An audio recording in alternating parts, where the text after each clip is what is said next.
¿Cómo es posible que desaparezcan 680 millones de euros de dinero público destinados a los trabajadores más vulnerables y que durante más de una década nadie en la cúspide del poder político pareciera darse cuenta de lo que estaba ocurriendo? Esta no es solo una pregunta retórica, sino el eje central del que se considera el mayor escándalo de corrupción política en la historia democrática de España, el caso de los ERE de Andalucía. Durante el periodo comprendido entre los años 2000 y 2011, se instauró en la Junta de Andalucía un sistema de concesión de ayudas sociolaborales que, bajo la apariencia de una red de seguridad para empresas en crisis y empleados en situaciones desesperadas, ocultaba un mecanismo arbitrario y opaco que eludió de forma sistemática todos los controles administrativos y fiscales del Estado. En este vídeo documental vamos a desgranar paso a paso cómo se gestó esta trama, quiénes fueron los responsables intelectuales y ejecutores de este sistema y cómo un fondo destinado a paliar el desempleo terminó regando de dinero a intrusos, empresas afines y amigos de la administración. Analizaremos el papel de la Junta de Andalucía, entonces gobernada ininterrumpidamente por el Partido Socialista Obrero Español, PSOE, y cómo el poder absoluto en una región puede llegar a confundir los intereses públicos con los intereses de partido. Nos adentraremos en las entrañas de la Consejería de Empleo, exploraremos el despacho del Director General de Trabajo, Francisco Javier Guerrero, y seguiremos el rastro de un dinero que debería haber servido para modernizar el tejido industrial andaluz y que acabó diluyéndose en una maraña de transferencias de financiación injustificadas. Este es un análisis profundo, basado en hechos constatados y sentencias judiciales firmes, diseñado para entender no solo el cuánto, sino el cómo y el porqué de una estructura de corrupción que marcó un antes y un después en la política española, afectando a 2 presidentes autonómicos y a toda una generación de dirigentes públicos que hoy se enfrentan al juicio de la historia y de la justicia. Para entender el origen de los ERE, debemos situarnos en la Andalucía de finales de los años 90 y principios de los años 2000. La región arrastraba problemas estructurales de desempleo crónico y una industria que se enfrentaba a procesos de reconversión dolorosos. El PSOE de Andalucía, bajo el liderazgo de Manuel Chávez, ejercía una hegemonía política casi total, habiendo gobernado la comunidad desde la restauración de la autonomía. En este contexto, la paz social era el bien más preciado para el gobierno regional. Las protestas laborales, los cierres de fábricas y las huelgas suponían un costo político que la Junta no estaba dispuesta a asumir. Fue entonces cuando se planteó la necesidad de crear un sistema ágil, rápido y discreto para inyectar dinero público en empresas con problemas y prejubilar a trabajadores. Según los argumentos esgrimidos posteriormente por la defensa de los acusados, la intención inicial era evitar la lentitud de la burocracia administrativa para dar respuestas inmediatas a conflictos laborales que amenazaban con estallar en las calles. Sin embargo, esta supuesta eficiencia escondía una trampa legal de dimensiones colosales. A partir del año 2000, se empezó a diseñar lo que los tribunales denominarían más tarde el procedimiento específico. El objetivo era puentear a la Intervención General de la Junta de Andalucía, el órgano encargado de fiscalizar que cada euro público se gaste conforme a la ley. Para lograrlo, el gobierno andaluz decidió utilizar las transferencias de financiación como método para mover el dinero. Normalmente, una transferencia de financiación se usa para cubrir las pérdidas de una empresa pública, pero aquí se usó para que la Consejería de Empleo enviara fondos masivos al Instituto de Fomento de Andalucía, más tarde reconvertido en la agencia IDEA. Al hacerlo de esta manera, el dinero salía del presupuesto de la consejería sin estar sujeto a la fiscalización previa que requiere una subvención convencional. Los informes de la Intervención General ya advertían desde 2003 que se estaba haciendo un uso inadecuado de este mecanismo, señalando que se estaban prescindiendo de los principios de publicidad, concurrencia y objetividad. A pesar de estas advertencias reiteradas, que llegaban a los despachos más altos de la administración, el sistema no solo se mantuvo, sino que se consolidó. Fue en las leyes de presupuestos anuales, aprobadas en el Parlamento andaluz, donde se articuló esta estructura financiera que permitía que el dinero fluyera sin control real. Durante este periodo, Manuel Chávez ejercía como presidente de la Junta y José Antonio Griñán como consejero de Economía y Hacienda, y posteriormente como su sucesor. La tesis judicial sostiene que era imposible que la cúpula económica del gobierno desconociera que se estaba inyectando dinero en un fondo, el Fondo de Reptiles, como lo llamó el propio Guerrero, que carecía de cualquier tipo de fiscalización administrativa, permitiendo un reparto discrecional de la riqueza pública bajo el pretexto de la paz social. El corazón de la trama reside en la denominada Partida Presupuestaria 31L, conocida popularmente como el Fondo de Reptiles. Este mecanismo permitió el desvío de 680 millones de euros a través de un esquema que funcionaba como un reloj suizo de la opacidad. La Consejería de Empleo dictaba una orden de pago, el IDEA recibía el dinero y este a su vez lo entregaba a empresas, sindicatos o aseguradoras para pagar las pólizas de prejubilación. Al no existir una convocatoria pública de ayudas, no había competencia, el dinero se entregaba a dedo.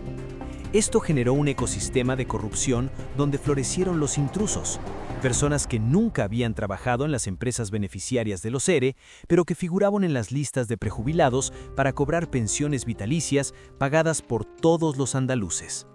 Se han detectado más de 120 intrusos, entre los que figuraban militantes del partido, familiares de cargos públicos y amigos cercanos a la administración. Un ejemplo flagrante fue el caso de la empresa Merca Sevilla, donde se descubrió que personas vinculadas al entorno del PSO cobraban de un ERE de una empresa con la que no tenían relación alguna. Pero el fraude no se limitaba a los intrusos. Gran parte del dinero se perdía en comisiones abusivas pagadas a las consultoras y mediadoras de seguros que gestionaban las pólizas. Estas empresas, en connivencia con algunos sindicalistas y cargos públicos, inflaban los costes de gestión, repartiéndose luego el botín. El dinero público se movía a través de una red de conseguidores, personas con excelentes contactos en la Junta que cobraban millonadas por facilitar la concesión de estas ayudas. El procedimiento 31L permitía que la Dirección General de Trabajo dispusiera de fondos millonarios con una simple firma, sin necesidad de expediente administrativo, sin comprobar si la empresa realmente necesitaba el dinero y sin verificar si los beneficiarios cumplían los requisitos legales. En muchos casos, las ayudas se concedían a empresas que ni siquiera presentaban un plan de viabilidad. Simplemente se firmaba un protocolo de colaboración que servía de cheque en blanco. La falta de control era tan absoluta que, según relató la Guardia Civil en sus informes, el director general de Trabajo, Francisco Javier Guerrero, llegó a conceder subvenciones millonarias a su propio chofer para empresas fantasma que nunca tuvieron actividad real. El chofer confesó que parte de ese dinero se destinaba a la compra de cocaína y a gastos personales de su jefe. Este nivel de degradación institucional muestra cómo el sistema, diseñado originalmente para comprar la voluntad de los sindicatos y evitar conflictos laborales, terminó convirtiéndose en un pozo sin fondo de malversación. Las cifras son mareantes. Según datos recogidos en la instrucción judicial, se estima que el sobrecosto por las comisiones de las aseguradoras superó los 60 millones de euros, dinero que salió directamente de las arcas públicas para enriquecer a intermediarios.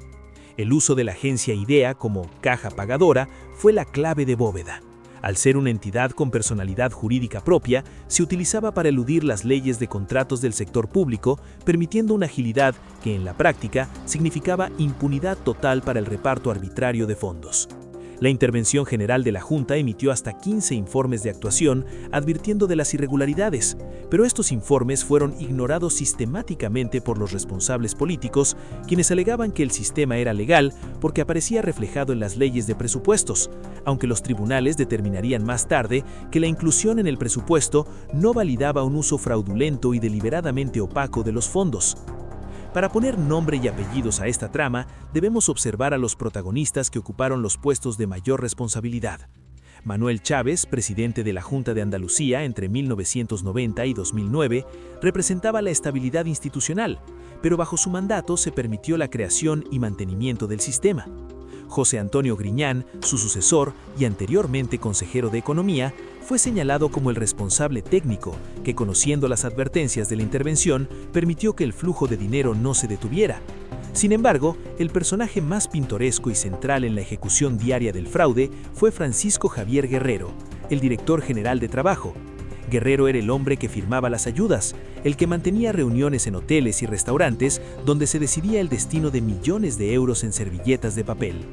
Junto a él figuras como los conseguidores, Juan Lanzas, un ex sindicalista de UGT que presumía de tener dinero para asar una vaca, actuaban como puentes entre las empresas y la administración, cobrando comisiones astronómicas. El giro dramático de esta historia comenzó en 2009, no por una auditoría interna, sino por una investigación en Mercasevilla.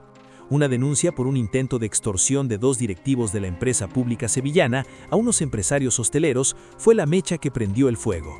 La juez Mercedes Alaya, titular del Juzgado de Instrucción número 6 de Sevilla, empezó a tirar del hilo y descubrió que en Mercasevilla había personas cobrando de un ERE sin haber trabajado allí.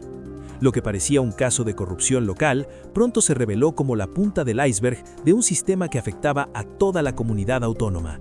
La labor de la juez Alaya fue fundamental. Durante años, con una determinación que le valió tanto elogios como feroces críticas políticas, fue reconstruyendo el puzzle de las transferencias de financiación. La labor periodística también jugó un papel crucial, con medios como El Mundo y El País sacando a la luz los nombres de los intrusos y los detalles de las comisiones ilegales. La Guardia Civil, a través de la Unidad Central Operativa, UCO, realizó registros y detenciones que conmocionaron a la sociedad andaluza. Se descubrió que el dinero público se había utilizado para pagar desde fiestas y cacerías hasta deudas personales de empresarios amigos. La presión judicial y mediática se volvía insoportable para el PSO andaluz, forzando dimisiones y provocando un terremoto político que terminaría con décadas de hegemonía socialista. El caso se dividió en numerosas piezas separadas para facilitar su instrucción, dada la magnitud de los folios acumulados y la complejidad de las operaciones financieras analizadas. La investigación reveló que no se trataba de errores administrativos aislados, sino de un plan preconcebido para eludir el control del gasto público, permitiendo una gestión clientelar que garantizaba la paz social a cambio de la sumisión de ciertos sectores empresariales y sindicales. El descubrimiento de que el propio gobierno andaluz había ignorado las alertas de sus propios interventores fue el golpe definitivo a la defensa de los acusados, quienes siempre mantuvieron que actuaban bajo la paraguas de la legalidad presupuestaria. El giro final se produjo cuando la instrucción alcanzó a la cúpula de la Junta, sentando al banquillo a 2 expresidentes y a numerosos exconsejeros, algo inédito en la historia judicial de España. El desenlace judicial del caso de los ERE fue contundente y marcó un hito en la lucha contra la corrupción en España.